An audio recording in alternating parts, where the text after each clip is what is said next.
ओम श्री परमात्मने नमः। श्रीमद् भगवद गीता का 8वां अध्याय। इस प्रकार भगवान के वचनों को ना समझकर अर्जुन बोले, हे पुरुषोत्तम, जिसका आपने वर्णन किया वह ब्रह्म क्या है, अध्यात्म क्या है, कर्म क्या है और अधिभूत नाम से क्या कहा गया है, अधिदैव नाम से क्या कहा जाता है। हे मधुसूदन, यहाँ अधियज्ञ कौन है और वह इस शरीर में कैसे है, और युक्त चित्त वाले पुरुषों द्वारा अंत समय में आप किस प्रकार जानने में आते हो। इस प्रकार अर्जुन के प्रश्न करने पर श्री कृष्ण भगवान बोले, हे अर्जुन, परम अक्षर अर्थात जिसका कभी नाश नहीं हो,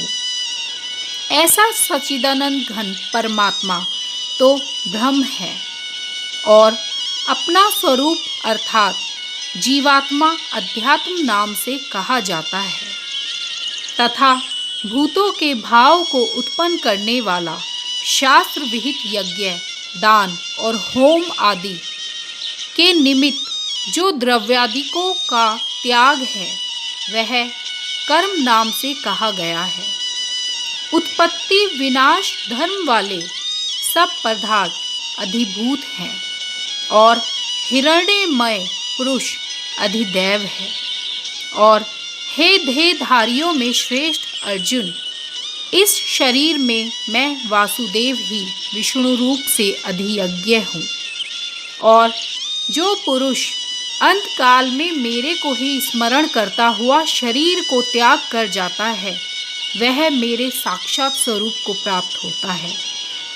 इसमें कुछ भी संशय नहीं है। कारण कि हे कुंती पुत्र अर्जुन, यह मनुष्य अंत काल में जिस जिस भी भाव को स्मरण करता हुआ शरीर को त्यागता है उसको ही प्राप्त होता है, परंतु सदा उस ही भाव को चिंतन करता हुआ,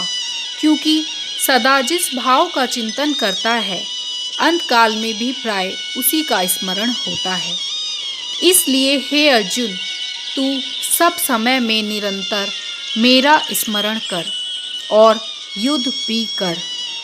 इस प्रकार मेरे में अर्पण किए हुए मन बुद्धि से युक्त हुआ निसंदेह मेरे को ही प्राप्त होगा। हे पार्थ, यह नियम है कि परमेश्वर के ध्यान के अभ्यास रूप योग से युक्त अन्य तरफ ना जाने वाले चित्त से निरंतर चिंतन करता हुआ पुरुष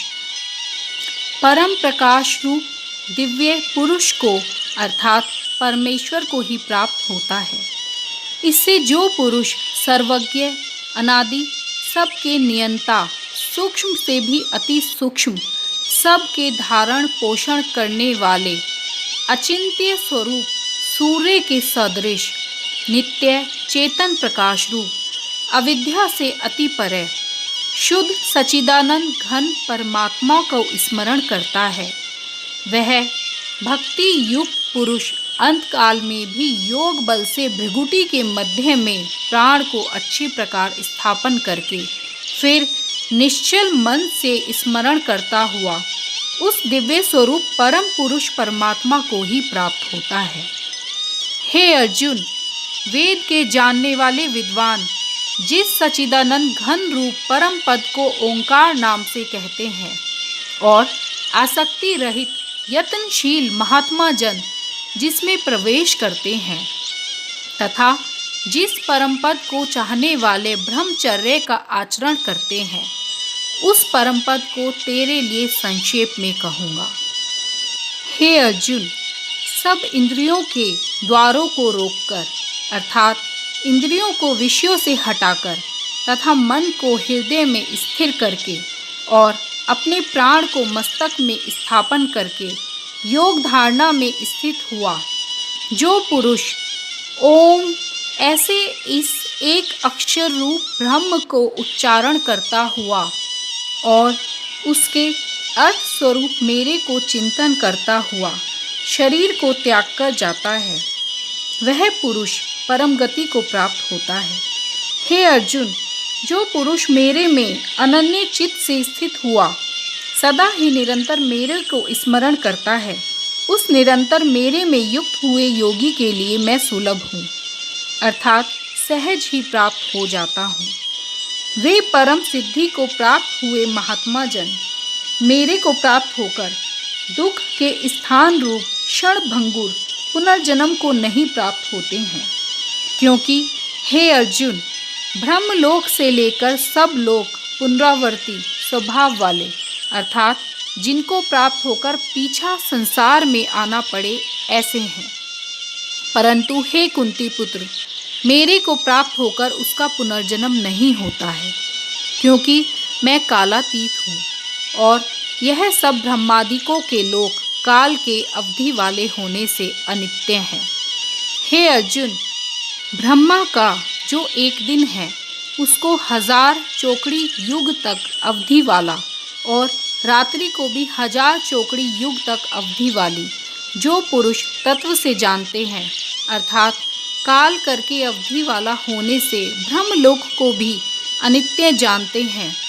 वे योगी जन काल के तत्व को जानने वाले हैं।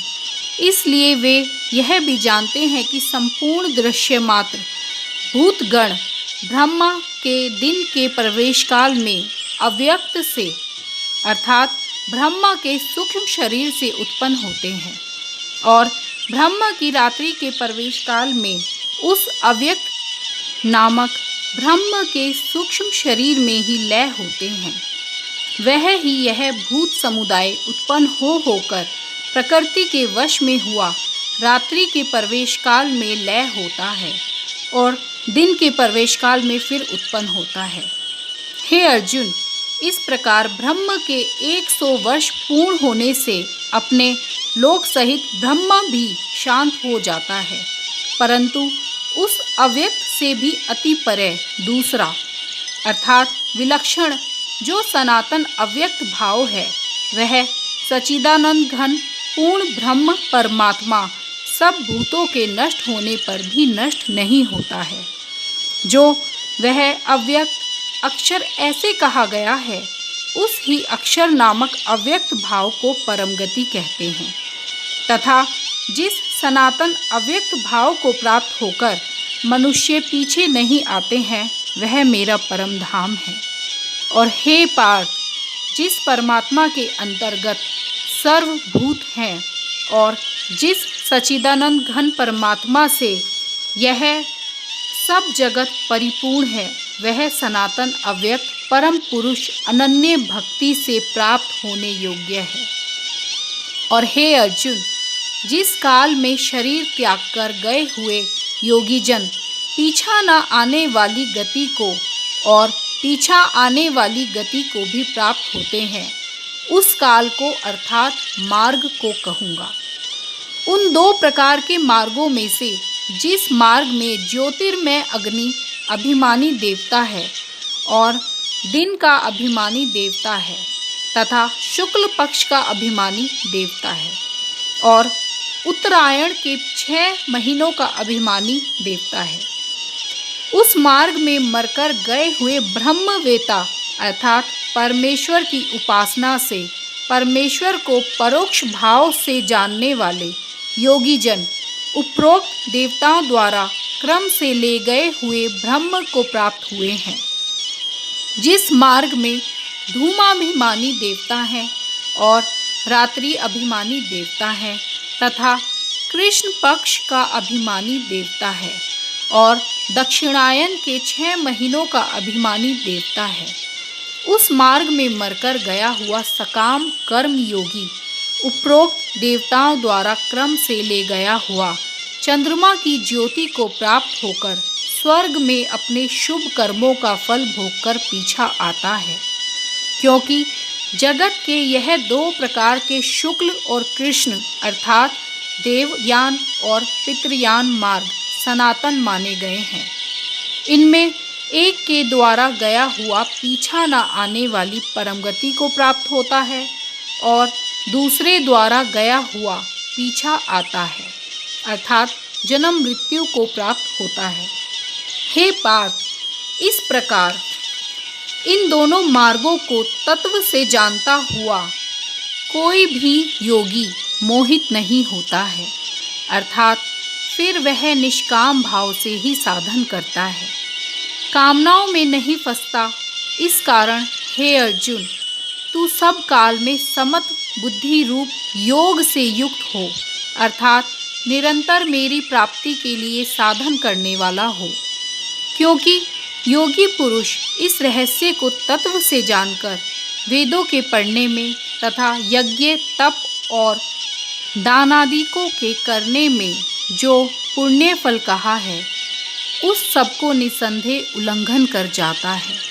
और सनातन परम पद को प्राप्त होता है। इस प्रकार श्रीमद् भगवद गीता का 8वां अध्याय समाप्त होता है। धन्यवाद।